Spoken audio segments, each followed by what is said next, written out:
देश में कोरोना महामारी से जंग लड़ने में फ्रंटलाइन वर्करों में डॉक्टर और पुलिस को सबसे पहले लिया जाता है। लेकिन इस लड़ाई में अशोकनगर विधायक जचपाल सिंह जज्जी जो भूमिका निभा रहे हैं वो किसी फ्रंटलाइन वर्कर से कम नहीं है।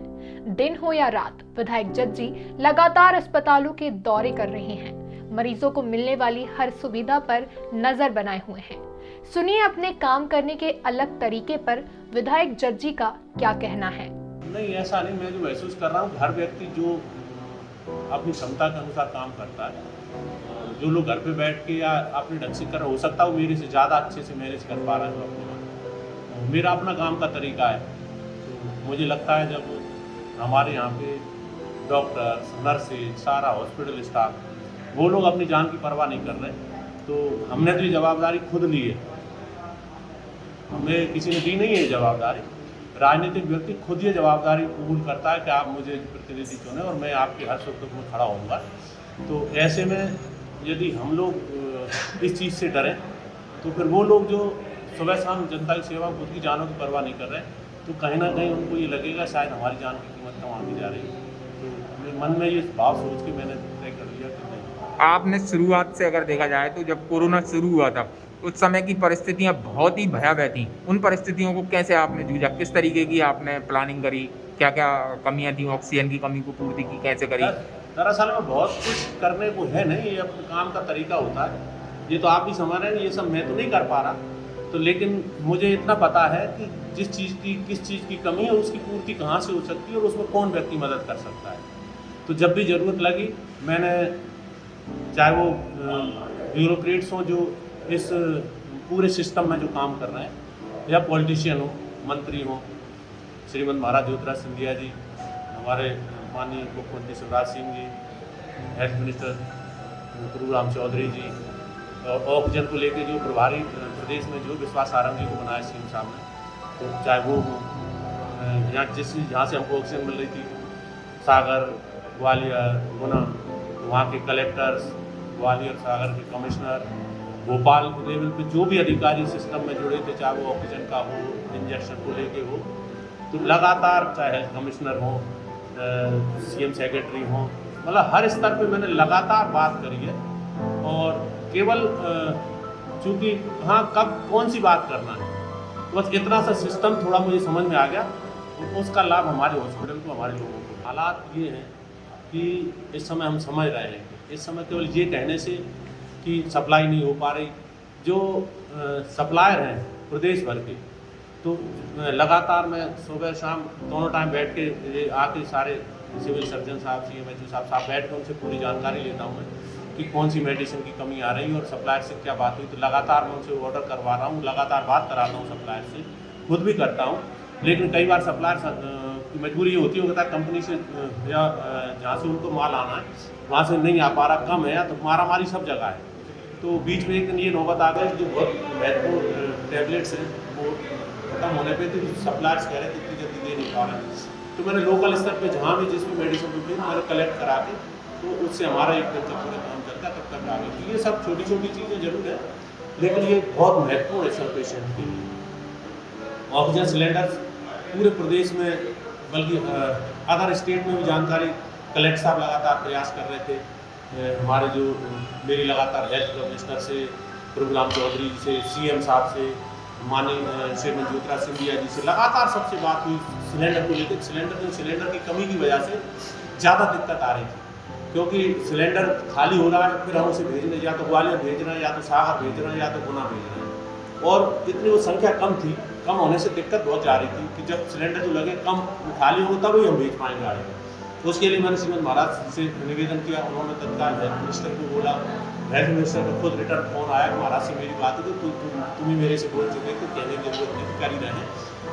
हेल्थ कमिश्नर से लगातार मेरी बात हुई, तो तब जाके 50 सिलेंडर हमें गवर्नमेंट से, उन्होंने बाहर से सप्लाई जैसे उन्होंने कहा सबसे पहले जैसे ही आएगा, हालांकि प्रयास लगातार हर स्तर पर हो रहा है, सरकार के स्तर पर, अधिकारियों के स्तर पर। तो जैसे ही आया तो मैंने कहा सबसे पहले मुझे चाहिए, 50 वहाँ से मिल गए, लेकिन वो भी कम पड़ रहे थे। तो फिर चूँकि इस माहौल में जो सिलेंडर, जम्बो सिलेंडर जो हम देखते हैं, जिसकी 8 से 10 हज़ार कीमत होती है, जब मैंने उसको कई जगह पता किया, कलेक्टर साहब ने बात करी, हमने सामूहिक बात करी, तो 35,000 रुपये कीमत हो गई।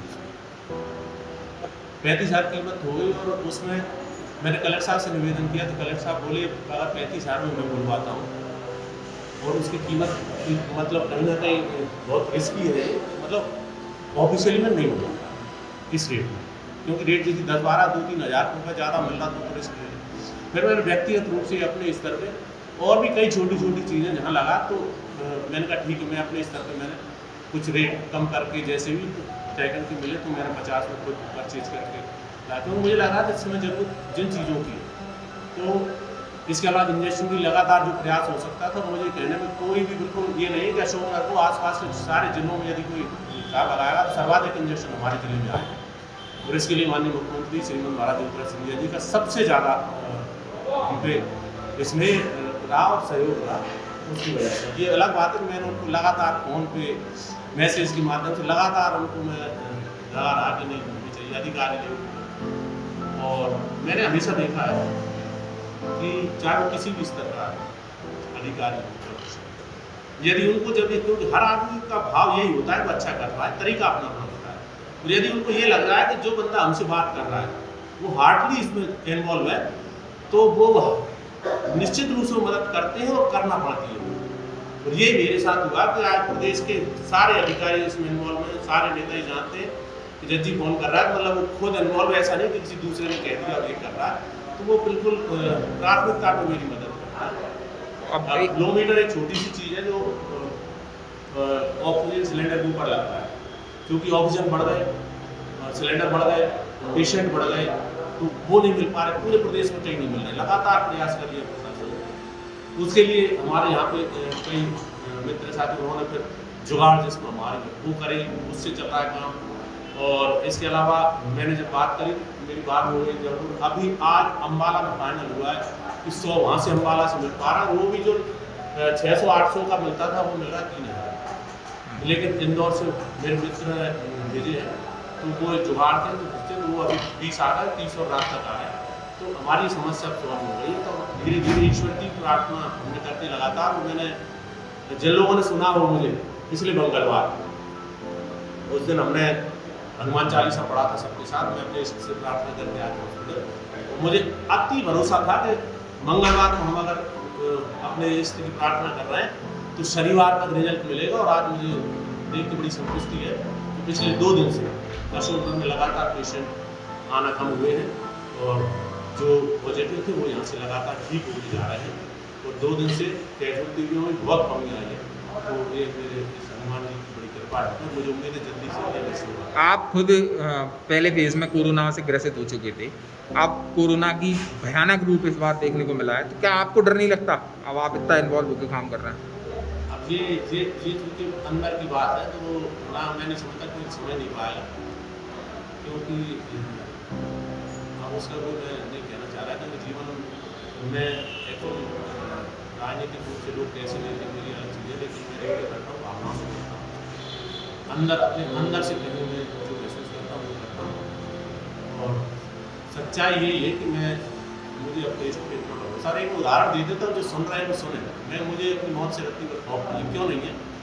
आप सबने देखा होगा एक सीरियल आया था चंद्रगुप्त मौर्य, तो उसमें चाणक्य उसके गुरु चंद्रगुप्त मौर्य बहुत मुसीबत में, कई बार उसके सैनिक वापस आकर चाणक्य से बोले, एक मैं देख रहा था घटना मुझे याद है कि ये तय हो गया तो एक शत्रु सेना को लग गया था, बाकी सेना आ गई, साथी आ गए, वो नहीं लौट पा, ये मान लिया गया कि उसकी मृत्यु हो गई।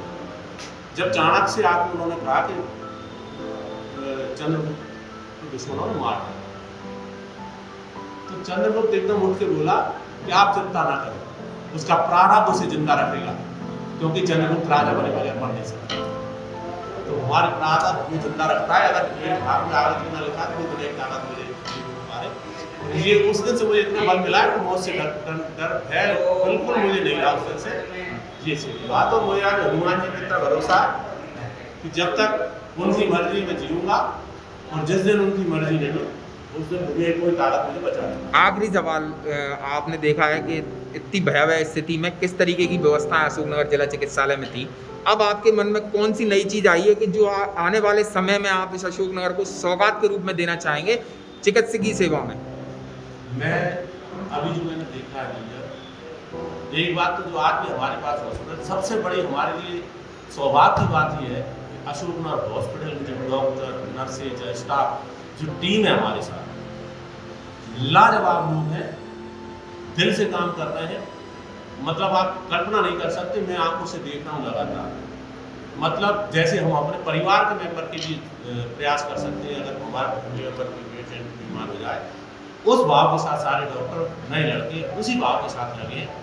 और सारे नर्स हैं, इसका मैं देखता हूँ, मुझे थोड़ा कई बार मेरी आंखों में आंसू आ जाते हैं उनको देख के कि जहाँ लोग अपने परिवार को छोड़ के बाहर खड़े हैं, तो ये लोग बिल्कुल उनको कोई भय नहीं है, आत्मा से लगे। तो ये हमारा सौभाग्य है, कैसे लोग हमारे हॉस्पिटल में मिले। और बाकी बहुत सारी चीज़ें अभी ये समझ रहे हैं, जो वर्तमान में हॉस्पिटल है इसमें जो कमियाँ, हमेशा कई बार ये बात आपके माध्यम से, पब्लिक के माध्यम से आती थी कि हॉस्पिटल में कमियाँ हैं कई चीज़ों की। तो हम भी ठीक है, विधायक था या नगर पालिका था, कई बार आए देखा, तो होता ये था कि आज मुझे लग रहा है क्योंकि वो औपचारिकता होती थी, क्योंकि हमको गहराई से अंदर तक पता ही नहीं था कि सिस्टम का कहाँ से सिस्टम ठीक हो सकता है, कहाँ खराब है। लेकिन अब मुझे एक एक बारीक चीज़ में समझ चुका हूँ, और मैं ये वादा कर रहा हूँ कि हमने संकल्प कुछ दिन पहले लिया था अशोकनगर हॉस्पिटल नंबर 1 बनाना। अशोकनगर को भगवान से प्रार्थना, जल्दी हमें इस महामारी से मुक्ति दिलाएं और अशोकनगर भविष्य के लिए अशोकनगर नंबर 1 हॉस्पिटल बनाऊंगा, ये मेरा संकल्प है। और दूसरा ये है कि एक संघर्ष मेरा आज से शुरू हो रहा है। जिस दिन ये हम लोग इससे मुक्ति पाएंगे, उसी दिन से मेरा संघर्ष शुरू है कि अशोकनगर को 300 बेड करा के, और मेरा प्रयास रहेगा कि मेडिकल कॉलेज के लिए अशोकनगर में जी जान लगाऊंगा। ये मैंने अपने आप मेरे संकल्पित हूँ, इस बात के लिए प्रयास में कमी नहीं रखूँगा मैं। तो बाकी मुझे उम्मीद है माननीय मुख्यमंत्री जी से, सिंधिया जी से, तो पूरा इसमें मेरा सहयोग करेंगे और मेरे निवेदन को स्वीकार करेंगे। और ये मेरा हॉस्पिटल के बारे में मेरे भाव है। बता दें कि देश में ऐसे बहुत कम जनप्रतिनिधि हैं जो कोरोना संक्रमण के बीच में भी जमीनी स्तर पर काम कर रहे हैं। इन्हीं में से एक थे अशोकनगर के सक्रिय विधायक जचपाल सिंह जज्जी। यही कारण है कि आज अशोकनगर में कोरोना के हालात पहले से काफी बेहतर हैं। ब्यूरो रिपोर्ट, मृदुभाषी न्यूज, अशोकनगर। मृदुभाषी से जुड़ने के लिए वीडियो को लाइक, शेयर और सब्सक्राइब करें। खबरों के नोटिफिकेशन के लिए बेल आइकन दबाना ना भूलें।